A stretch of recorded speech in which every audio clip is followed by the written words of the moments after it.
வணக்கம். 12 வருடங்களில் மோடியினுடைய முகத்திரை கிழிந்த அளவிற்கு ட்ரம்பினுடைய முகத்திரை கூட கிழிக்கப்பட்டதில்லை மக்களால். இப்போது ஒரு புது செய்தி வந்திருக்கிறது. என்ன தெரியுமா? நாமெல்லாம் வெட்கி தலைகுனிய வேண்டும். ஒவ்வொரு இந்தியனும் வெட்கி தலைகுனிய வேண்டும்.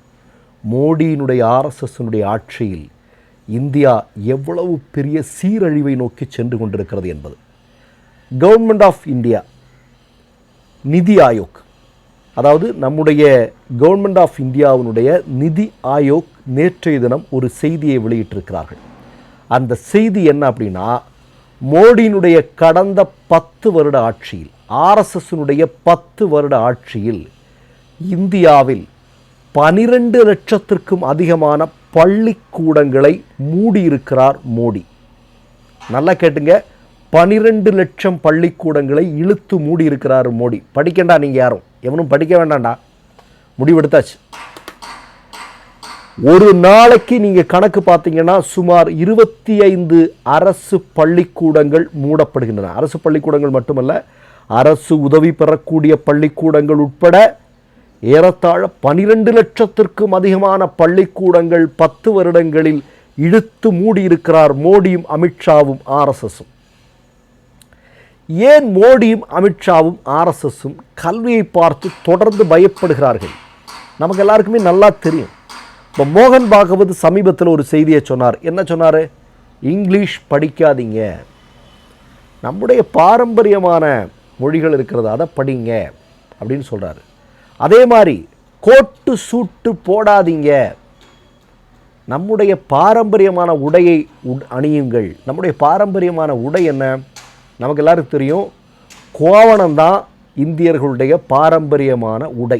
யாராவது மறக்க முடியுமா? எல்லாரும் கோவணத்தை போட்டுட்டு சுத்துங்கடா அப்படின்னு சொல்கிறாங்க.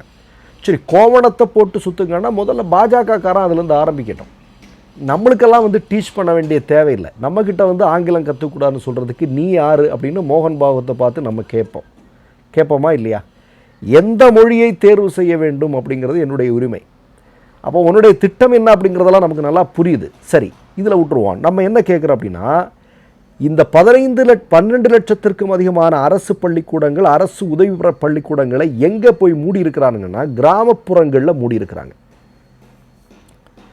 கிராமப்புறங்களில் இருக்கக்கூடிய ஏழை எளிய மாணவர்கள் படிக்கக்கூடிய பள்ளிக்கூடங்களை இழுத்து மூடி இருக்கிறார் மோடி. உங்களுக்கு இன்னொரு செய்தியை நான் இந்த இடத்துல சொல்ல வேண்டியிருக்கிறது.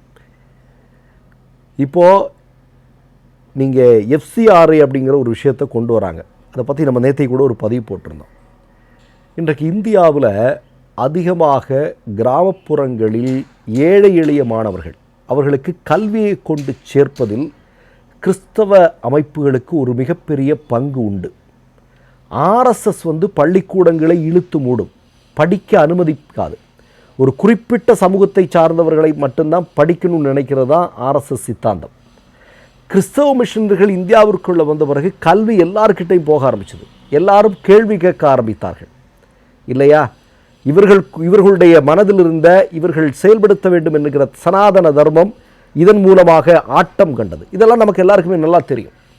இப்போ எஃப்சிஆரை கொண்டு வருவதனுடைய நோக்கமே என்ன நீங்கள் பார்த்தீங்கன்னா, கிராமப்புறங்களில் இலவசமாக கல்வியை கொடுத்து கொண்டிருக்கக்கூடிய கிறிஸ்தவ அமைப்புகளை இல்லாமல் செய்வது. இதன் மூலமாக பல்வேறு பள்ளிக்கூடங்களை இல்லாமல் ஆக்குவதன் மூலம் இந்தியாவில் ஏராளமான கிரிமினல்களை உருவாக்குவது. இதுதான் மோடி அமித்ஷாவினுடைய திட்டம்.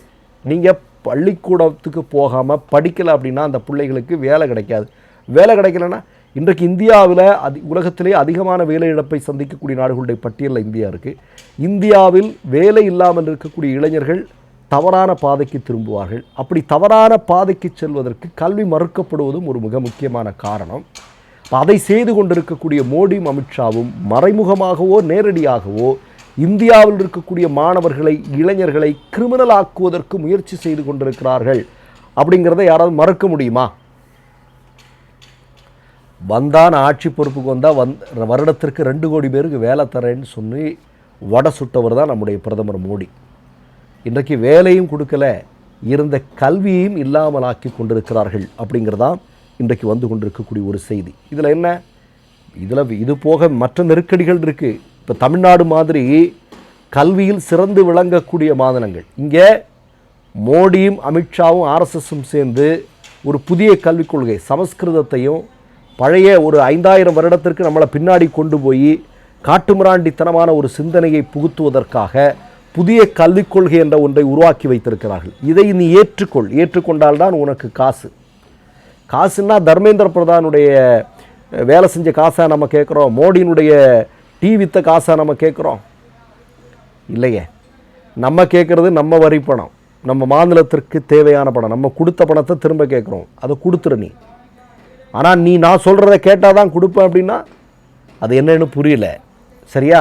அப்போது இந்த புதிய கல்விக் கொள்கை அப்படிங்கிறது ஒன்று கொண்டு வர்றது, கல்விக் கொள்கைகளில் இது நேற்றை கூட வந்திருக்கு. 10ஆம் கிளாஸுக்கு அடுத்த NEET வரப்போதான்.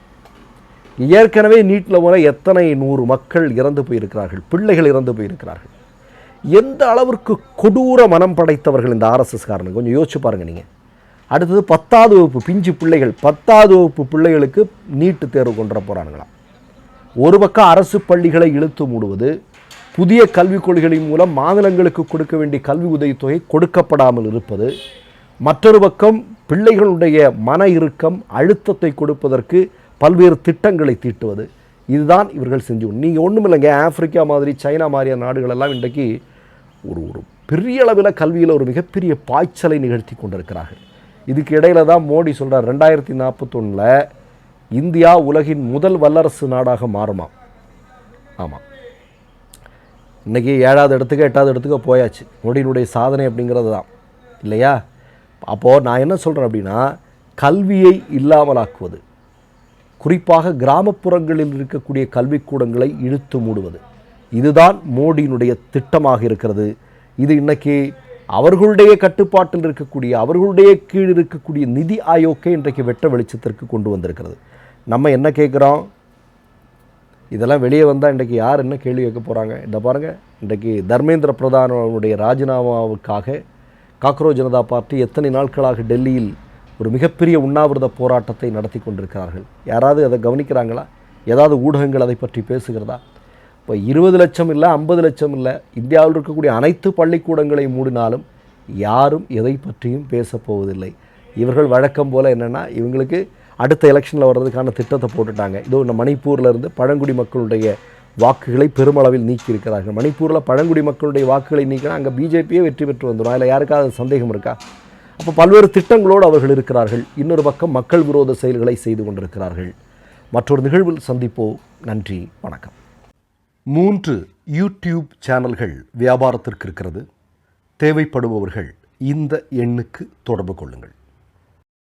My name is red சேனலை சப்ஸ்கிரைப் பண்ணிக்கோங்க.